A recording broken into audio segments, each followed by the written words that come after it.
Hello, everyone, and welcome to the Golden Astrologer Podcast. This is Deb McBride, and I am recording this in lovely, beautiful Escazú, Costa Rica.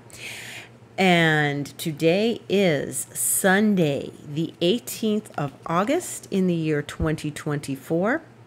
And we are in a very powerful, intense time. Okay, there's some real juicy stuff happening, and most of it is happening tomorrow. Okay, and there's some other things going on in the week, but we're going to get right into it. I'm going to tell you that today is the Sun-Mercury conjunction. It was this morning at about 10 a.m. Eastern Time. And so usually during the cycle of Mercury retrograde, the Sun and Mercury catch up to one another because that's kind of the point of Mercury going retrograde.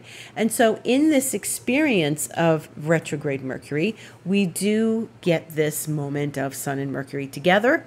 And it's a day for intellectual thoughts, communications. I took a 4-hour class on hypnotherapy this morning. So it was the right kind of energy for those kinds of things.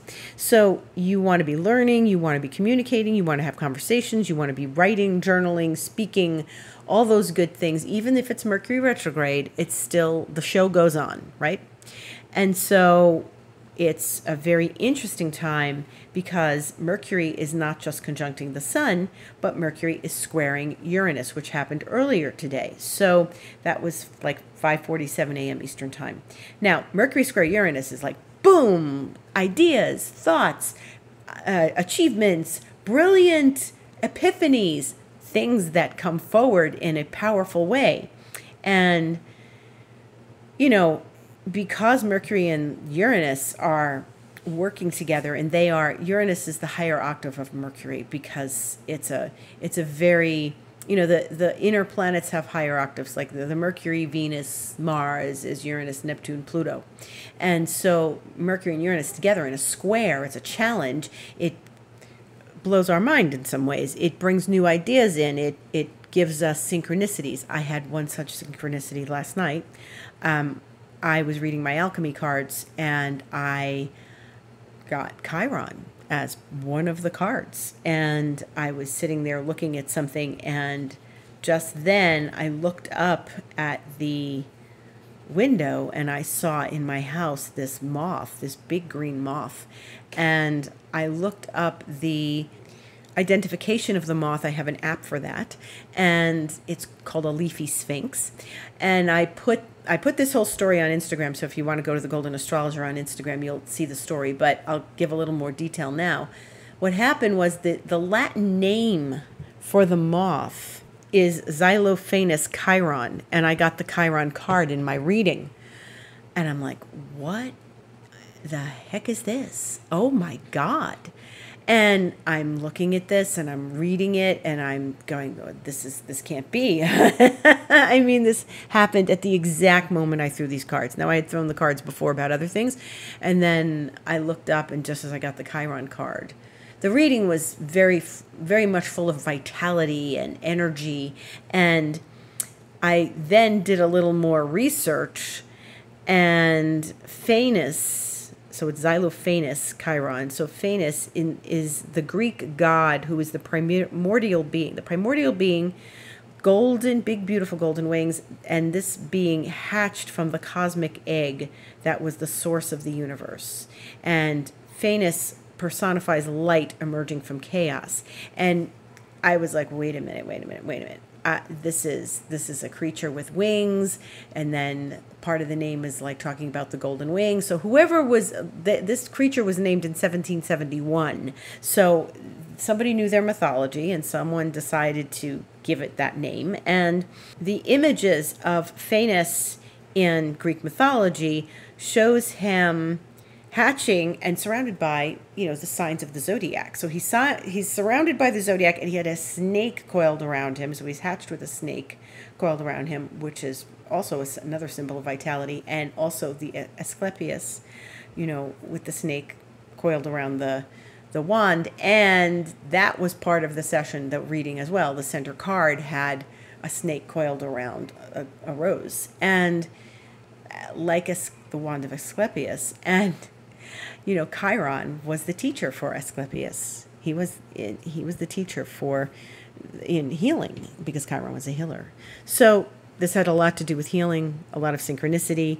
I'm telling you this because this for me was the Mercury Uranus, but so much is going on. So astrologically, that this is part of whatever message I was supposed to get. So Mercury Uranus is stuff like that, coming out of nowhere, surprising you, shocking you, sort of shaking up your thought patterns to make you think outside the box, which is certainly what that did for me.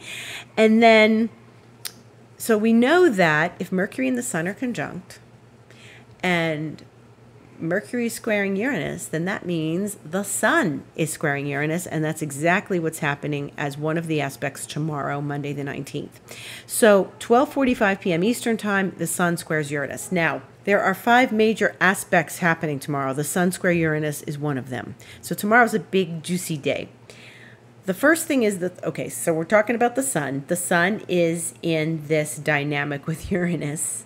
And that always takes things onto an interesting level, an unconventional level, a place where we are awakening on a certain level, because Uranus is the great awakener. We get new ideas, we get epiphanies, we get answers. And this is a great time to look for answers, because Mercury retrograde makes us do a little research, right? So we're doing this whole seeking thing during Mercury retrograde. Mercury and Uranus were squaring each other. Mercury and the Sun were conjuncting. Now the Sun is squaring Uranus. So what we've got going on is this dynamic of Sun and Mercury together. And they're squaring the planet of change and disruption and awakening. And at the same time, then the Sun and the Moon are going to be opposite one another. So we have the full moon tomorrow, which is at 27 degrees of Aquarius. So the Sun is still in Leo. We're not finished with Leo just yet. And then the full moon will happen at 2:26 p.m. So this is all, okay, so we've got the Sun in one point. Uranus is squaring it. The Sun is conjunct Mercury. What does that mean? Well, the Sun and the Moon are in opposition. That means that Mercury is opposing the Moon as well. So this is some complicated geometry we have going on. We've got a relationship between the Sun and Mercury right now, right? And they are squaring Uranus, right? On one hand, Uranus is in Taurus, the Sun and Mercury are in Leo.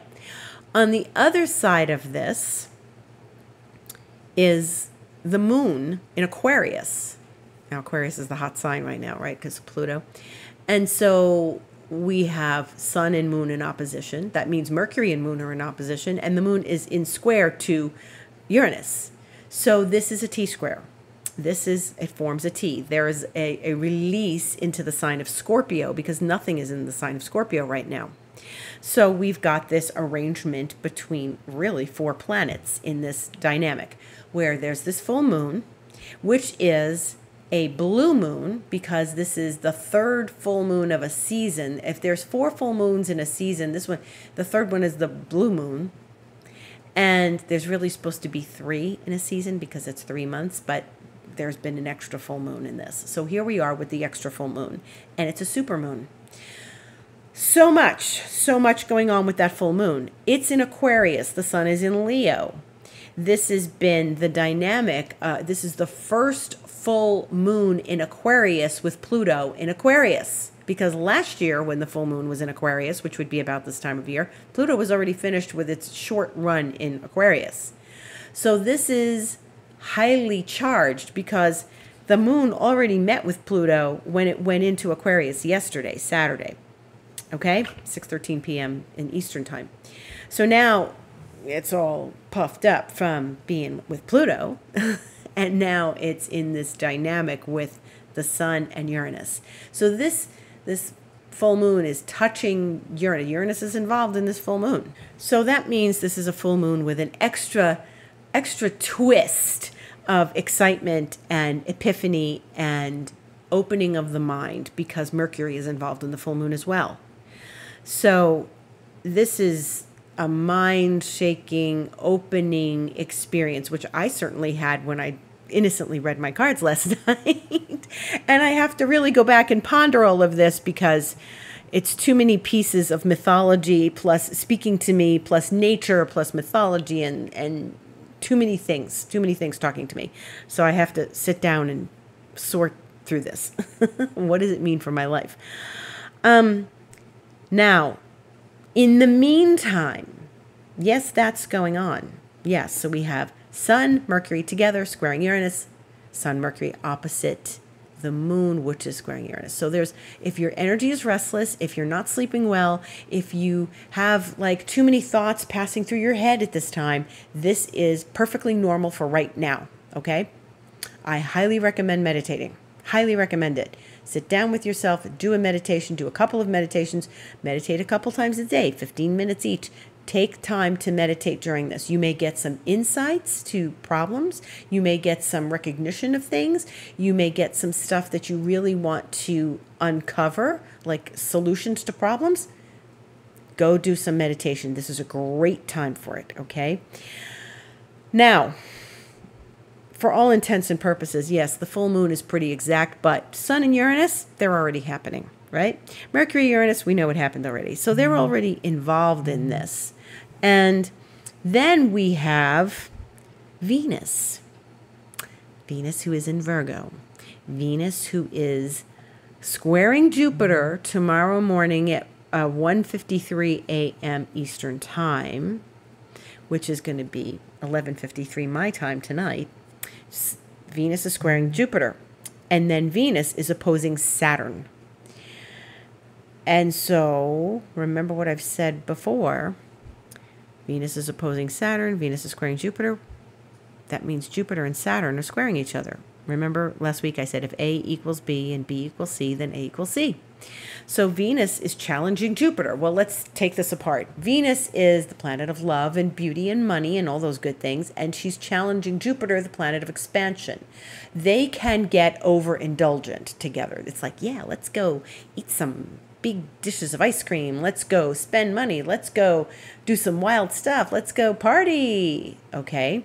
Venus, Jupiter can do that. Spend money, not care what we're doing, drink champagne. Let's just have a blast. However, they are tempered by Saturn in Pisces. So Venus is in Virgo.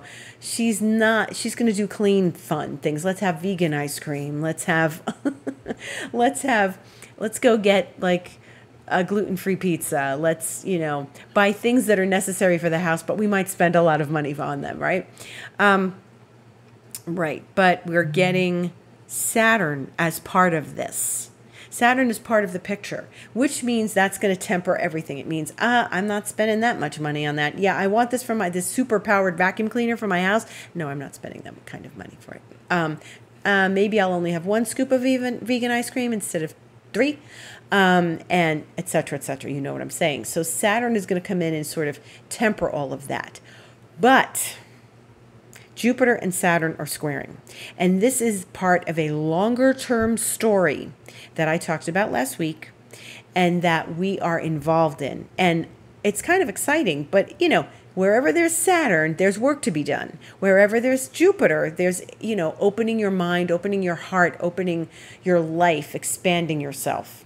And whenever I get people coming to me with Jupiter and Saturn, if you have a Jupiter-Saturn conjunction in your chart, you know what I'm talking about, where Jupiter is the one that's saying, come on, let's go, let's travel, let's expand, let's do things. And Saturn's going, no. We can't do that. We've got to be responsible. We can't spend money. We have to stay here. We got to, watch the fort.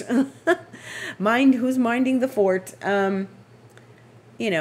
That's not Saturn's game to travel and expand and do all sorts of stuff. If they're going to do that, Saturn will say, okay, what are the details, and let's do this the responsible way.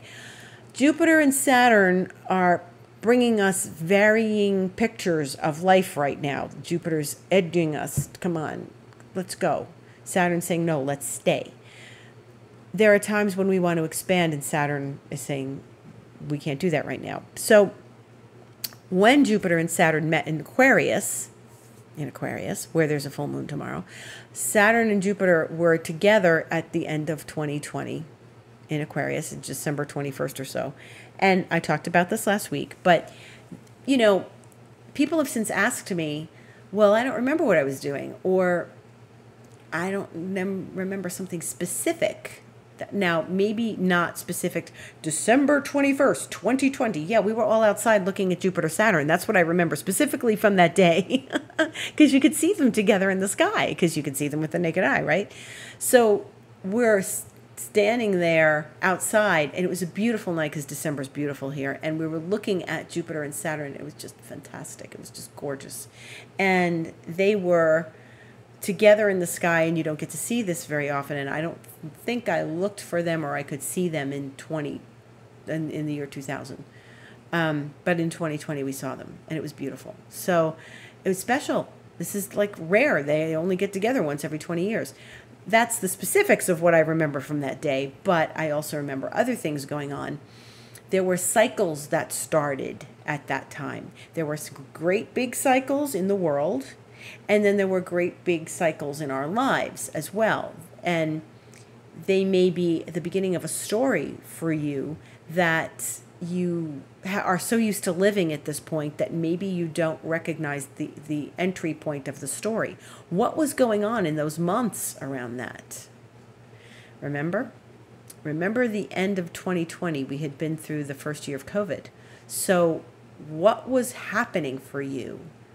The theme, not what did you eat for breakfast? The theme of the time. What was going on? What was your life saying? What were you doing for yourself? And I had started teaching astrology classes online a few months prior. That was one thing I was doing. Opening Your Heart with Astrology was one of the classes we started. Then we went into a basic astrology class. That was stuff that I was doing at the end of 2020. And then things, evolved from there. There were other things I was doing personally during 2020 as well. So stuff was going on. What theme did you undertake in that moment? What project did you undertake in that moment? Did you, I can say that for the people who were in my astrology class at that time, it's appropriate under something in Aquarius to start studying astrology, right? So, Jupiter and Saturn open up the doors to astrology. And for some people, so yes, that's what happened. So, that was a greater theme. But there were things going on for each of us personally and in the world, and what was happening. And the great experience that was happening also had a lot to do with Mars at the time. Mars had been back and forth in retrograde in Aries, its own sign, and was direct about a few weeks, a little over a month at that point, and was headed towards to finally get out of Aries and go into Taurus, which it did on January 6, 2021. And then it squared the Jupiter-Saturn. So there's that story. And there's a lot to, if we go back and recollect and maybe look in your journals or stuff, I look in my emails too. I keep all my emails. So I go back into my emails and I look at them and I say, okay, what was happening? What was I dealing with? What was happening at that time? So yeah, very important, because Jupiter and Saturn are going to be with us for a while. This is the first page of the story. The second page is December 24th, Christmas Eve. We're going to have another page of that story, another chapter, and then the final one, June 15th next year. This is long. It's only August 19th tomorrow, right? So that's 10 months of this story. Like, this isn't your typical Venus goes retrograde and squares Neptune 3 times and we over like 8 weeks or something, This is 10 months of a story. And they are going to be in a different sign when they make this relationship again. They make this square, Jupiter and Saturn. But the flavor of December 2020 is in the background of this, as we have Jupiter and Saturn being at their first challenge to one another since they made that conjunction back in 2020. So how far have we come? What have we accomplished? What is happening now that relates to the theme of back then? It was, maybe you moved. Maybe you changed jobs. Maybe you permanently decided to work from home. Maybe you were allowed to not work from home. You had to go back to work some days a week. It depended on what was going on. And people moved during those days. People changed their lives. A lot happened in 2020 that culminated in that Jupiter-Saturn at the end of the year, and that we were dealing with in our own personal lives.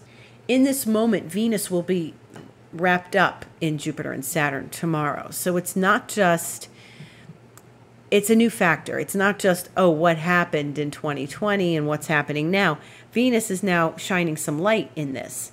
And that is another T-square. So we've got the T-square of Sun, Uranus, and Mercury and the Moon, right? Which is kind of a shorter term T-square because the Moon's going to move very quickly out of, into the full moon and then out of the full moon. And this is the longer term one because Jupiter and Saturn are going to have a lot to say to each other over the next 10 months. There's a story we're relating to. And so Venus is involved in that, and relationships are involved in that.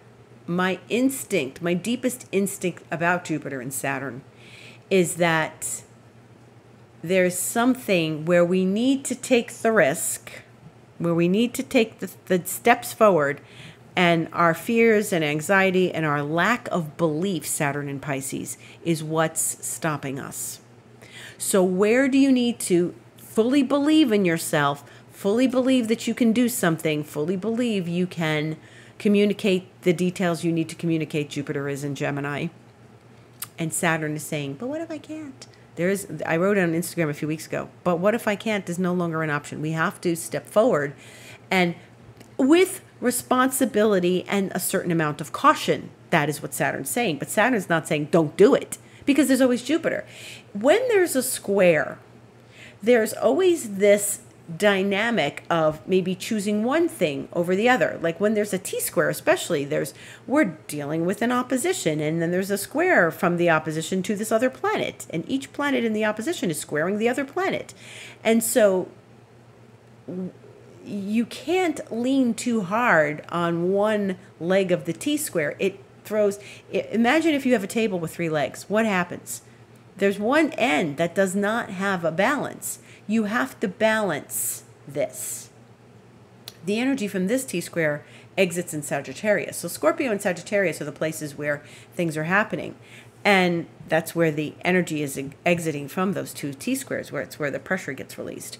But Jupiter says one thing. Jupiter says, let's expand. You can't be all expansive without some caution and some plans, Saturn. Saturn's saying, work hard, do what you need to do, and we'll get there. And stay positive in the meantime. Stay optimistic. That's what Jupiter's doing. Venus is an optimistic planet as well. But what we have to do is not rely on one rather than the other. Saturn and Jupiter are in a blend, and they were in a blend back in 2020. Whenever there's a blend of planets, you don't take one over the other. You blend the energies. And so the harder part of this is that you are trying to balance the expansion with the contraction, okay? And that's the nature of Jupiter and Saturn. And if you are a Jupiter-Saturn person, you are regularly navigating that in your life. And so here we have an experience. Jupiter and Saturn don't get together very often, okay? For them to be squaring each other and then 3 times, this is powerful. This is important. Watch what happens. Pay attention to the details. Look at the signs in your life, the conversations you're having, the emotions that you're involved with, okay? I once actually had a time period in 2015, before I came to, when I had just booked my trip to Costa Rica, the first tour, okay, to Costa Rica with my friends.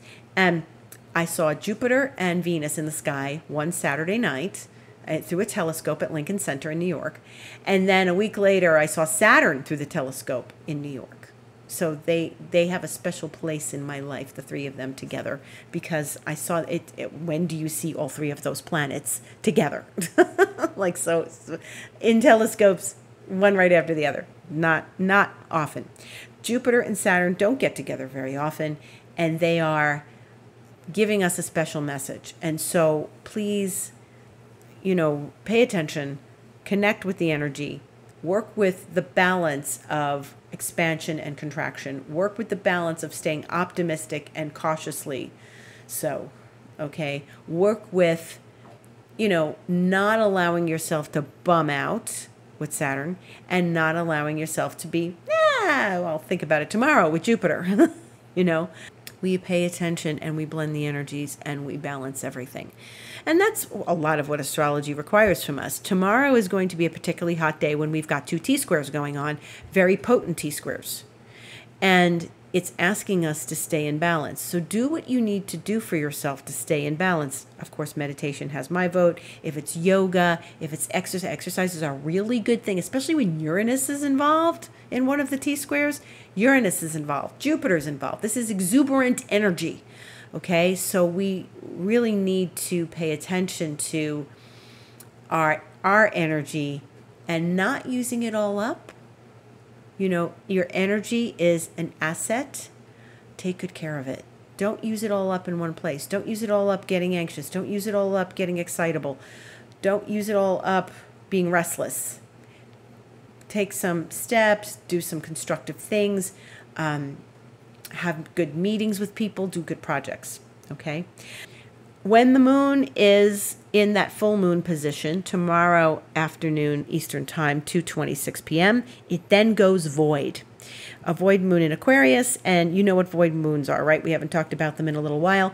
Void moons mean no new action. So maybe that's a nice time to take a breath from everything that's going on. And at 6:52 p.m. Eastern Time, the moon will go into Pisces. The Jupiter-Saturn square occurs at 5:46 p.m., but for all intents and purposes, we're having it right now. They're big planets. They don't move fast.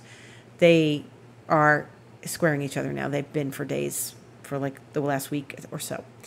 Okay, so the exactitude is tomorrow. Take notes. Pay attention.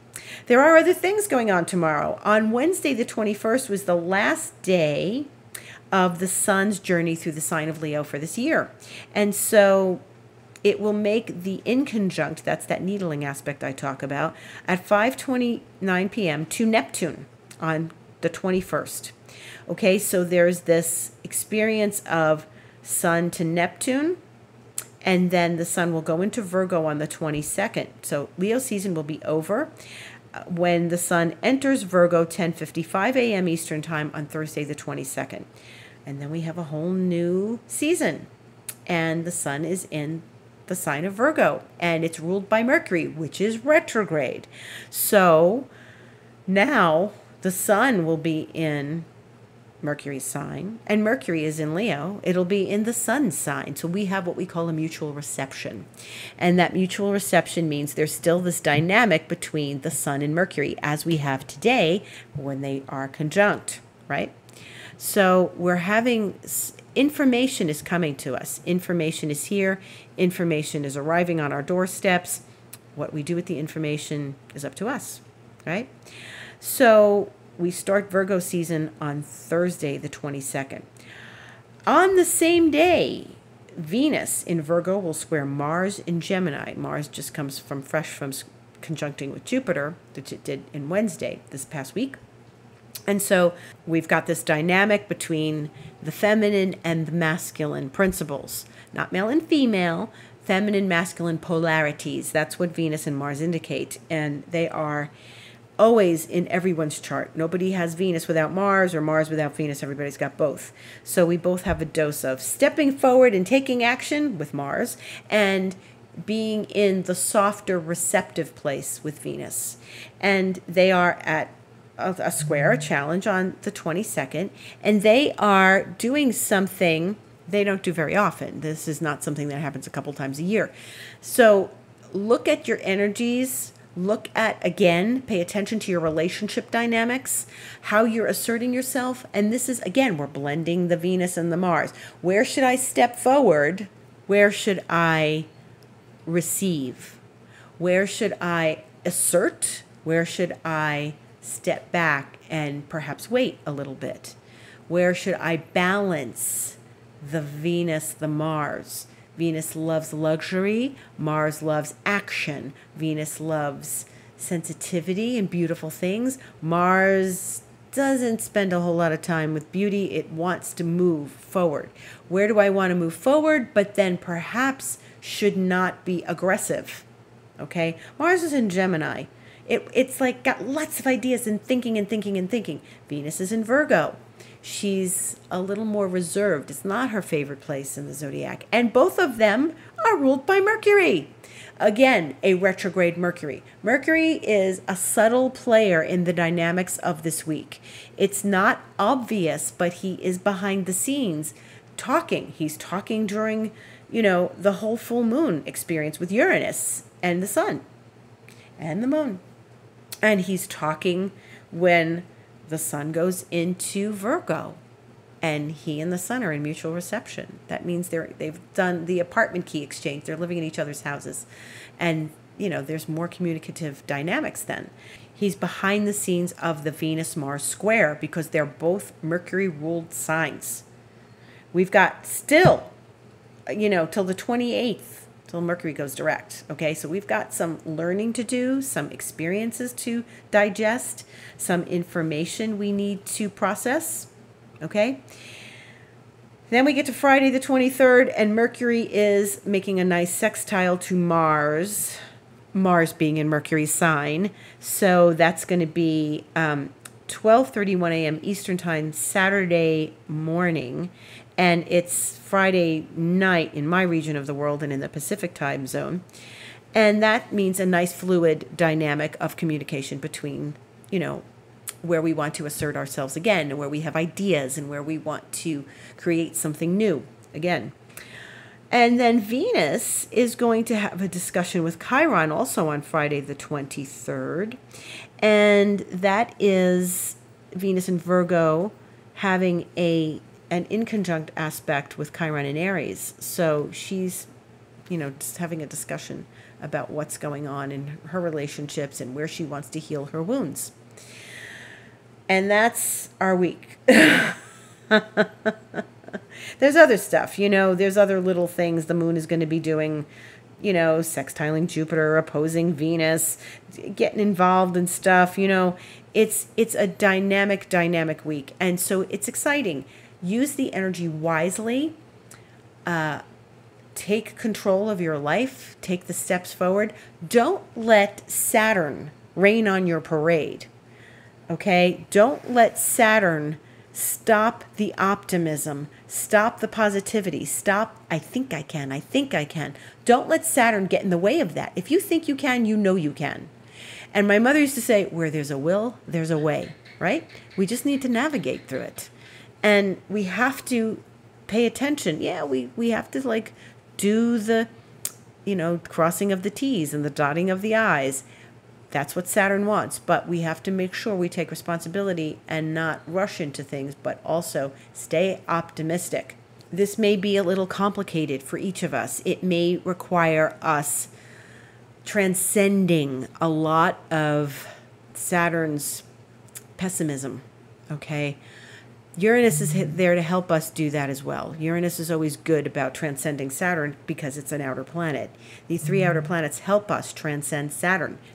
Remember that Saturn is the last visible planet before we start taking things to the next level with a telescope, right? So if Saturn is the border between here and the transcendence, between here and the consciousness, remember that Saturn is sort of that boundary of the conscious mind, and then everything else gets, out there. We're far out, Uranus, Neptune, Pluto, okay? So remember this. Remember that there is life beyond Saturn. There's energy and consciousness beyond Saturn. Don't let Saturn overdo it, okay? If you want to talk more deeply and more profoundly about this, and personally, you can have a session with me. Just go on to the goldenastrologer.com, book online, and you will be able to book a variety of sessions with me, one of them being, an astrology session to really dig into your astrology and how this is all affecting you. And then you might have a desire to do some Reiki, to sort of work out the kinks and just relax into a session and get and get answers from spirit and protection from spirit that you feel you may need. I work with people long-term under expansion mentoring. If you're interested in that, then we can discuss it. You can email me, or you can just sign up for it on my website. Just go to Book Online. And I wish you a beautiful, perfect, exciting, epiphany-laden week ahead. May you have all sorts of, realizations and opening of your mind during this passage. So thank you. May you all have a beautiful week. Gratitude to everyone for listening.